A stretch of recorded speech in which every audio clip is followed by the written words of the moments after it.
All right, let's keep it going. Indianapolis Colts versus the Cincinnati Bengals. Another just terrible game in terms of quarterback play. The Colts are favorite -1. Total is 44. I actually do have a bet here. It's a player prop. I'm going with where's he at? Pittman Jr. Um, I'm going to do it on ESPN. A little high here at 73. I think it was like 65 on ESPN, if I'm not mistaken. Let me double check that real quick, which is crazy because that's a big, big difference in terms of the receiving yards. But the handicap is pretty much he's just been the go-to guy. It is 73 and a half. He's just been the go-to guy for Minshew.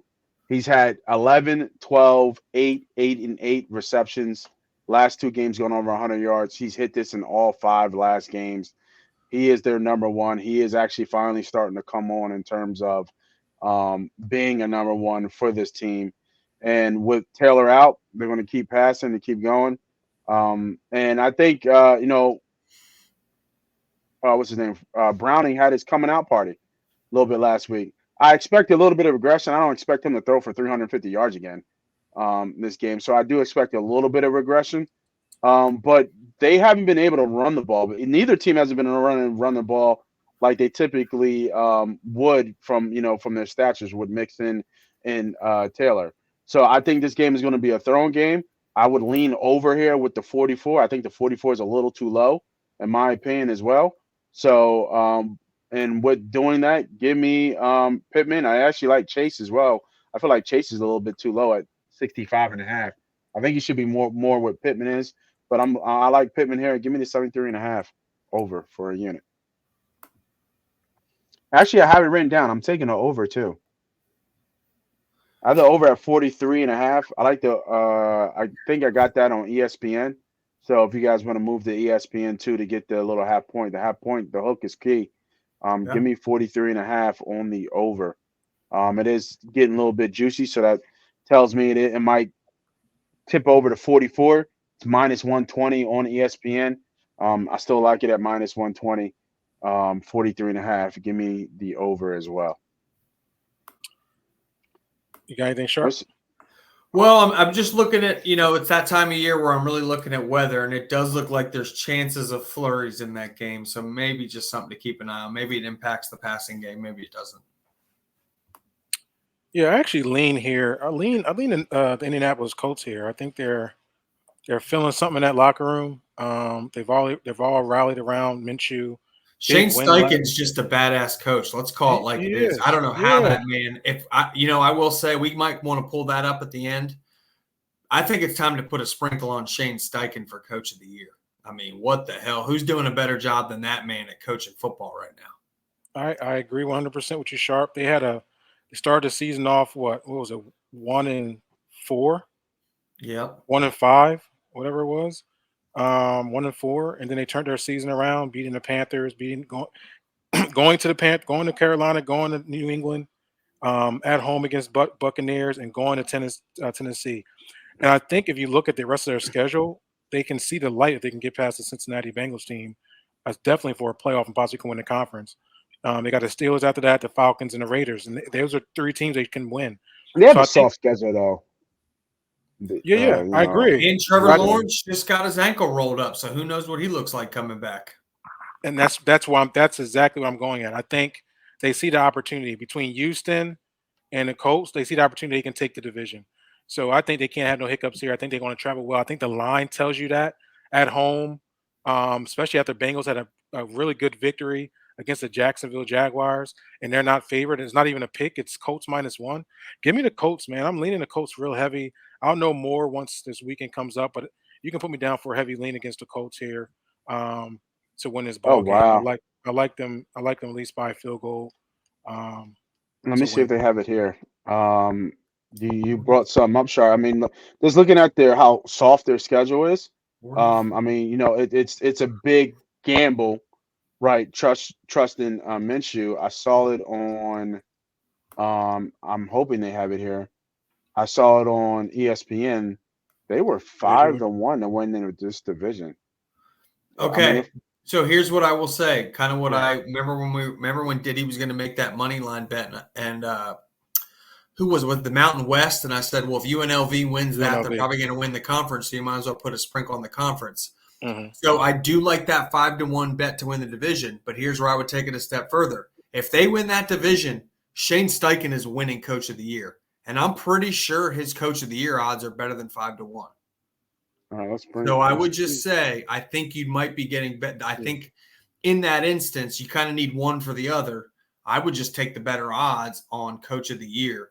I'm trying to think. They don't have. I'm trying to think if DraftKings has that up yet. This is about the time of the year they start dropping. No, they don't. They don't have it. No, they don't. I'll look on ESPN, but they don't have the Coach of the Year. Yeah, I'll look on Caesars. Yeah. So no, I do like that bet as well. Coach, yeah, they don't have it. They don't have it. So all right. It's 450 on DraftKings, but if you guys are following along ESPN, FanDuel has it. I just switched over to FanDuel, but the odds are kind of the same. You're only getting $50 of value. So you just heard Moss say plus 500 to win the division. Shane Steichen is actually the third favorite at plus 550. So he is taking his value has come down quite a bit. I thought he would be a sleeper. He's a sleeper no longer. Who's the favorite?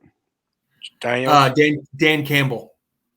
From Detroit, yeah. And Daniel's up there? It is Dan Campbell, D'Amico Ryan, Shane Steichen, Mike McDaniel in order. That's tough because D'Amico's had a great year too. I mean, Campbell has too. I guess our dirty Paisan Sirianni just fell off a cliff with that last loss. I guess I don't know. He's not even on the. He's like 10th down there now. You know what hurts him, which is crazy because I think the Coach of the Year always has this attribute. It's because the roster's so loaded. Yeah, for sure. Yeah, our roster's so loaded, so it's like they expect us to be this good. But I feel like Coach of the Year, typically the rosters are always loaded, right? And it's just weird that for the Philadelphia Eagles that he wouldn't be in that and that being 10-2 and having the best record. Part of it, I think, is Howie. The national perspective is Howie Roseman gets credit too, right? Like whoever the coach is for the Eagles, Howie Roseman steals a little bit of that thunder just because it's the best GM in the league, right or wrong. That narrative gets played, and that kind of diminishes the quote unquote value of the coach. Yeah. All right. Still something to look at. I do like your handicap, Diddy. I did kind of like Indy here as well. I thought Cincy was a good face spot for Cincy coming off such a big game. But when I looked at Indy's wins, it kind of leaned me for a no bet here because even though they won the last four, the Patriots and the Panthers are the two worst teams in the league. The Bucks are fighting, but they're really not good at all. And the Titans, are not good at all either. So when I look at those teams all losing records, I kind of stayed away, and it kind of made sense because that's why Pittman's going off. They play bottom half teams, but with the Bengals with Browning, we'll see what he can do against this game as well. But it's definitely a 50-50 game, but I like to lean to the Colts. I will say that is a game where the bands seem to be really good value. Your line is 44. The spread is nearly pick 'em. So do the math. You're looking at basically a 22.5, 21.5 team total for both those teams. And you're looking at the bands for the Bengals, 21-30s plus 160, 21-30 for the Colts is plus 150. So, that's one where if you're just kind of doing Diddy's little quick deductive reasoning, taking the total, and then you're taking the team total, and then you're finding the band, and if it has good value, take it. Both those teams fall into that category. Yeah, I would love the Colts at 21-30. Yeah, plus 150, so 1.5 to 1. That's great value in my opinion. Yeah, the 21-30 sounds like good value for the Colts. What's the 30? What's the 30 to 31 to 40? Plus 500. Whew, I might just see. Those are two. Yeah, see, y'all about to have me doing some shit. No, I mean, and since he just threw up some points, but it was weird. They threw up 31 points and went to overtime, but he only passed for a touchdown, right? Which was kind of their rushing attack was really good.